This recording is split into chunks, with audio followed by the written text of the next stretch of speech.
اللہ من الشیطان الرجیم بسم اللہ الرحمن الرحیم۔ کیا نماز میں کھانسی آنے سے نماز ٹوٹ جاتی ہے؟ تو یہ ہے کہ نماز کو باطل کرنے والی 12 چیزیں ہیں، ان میں سے کوئی ایک بھی واقع ہو جائے تو آپ کی نماز باطل ہو جاتی ہے۔ ان میں سے پہلی چیز یہ ہے کہ مبطلات وضو میں سے کوئی چیز واقع ہو جائے، مثلا پیشاب آ جانا یا پخانا یا ری کا خارج آ جانا یا نیند آ جانا، ان میں سے کوئی ایک بھی عمل آ جائے نا تو آپ کی نماز باطل ہے۔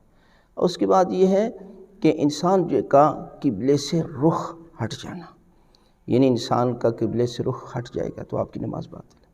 سورہ الحمد کے بعد آمین کہنے سے بھی نماز باطل ہو جاتی ہے، اور ہاتھ باندھ کر نماز پڑھنے سے بھی نماز باطل ہو جاتی ہے۔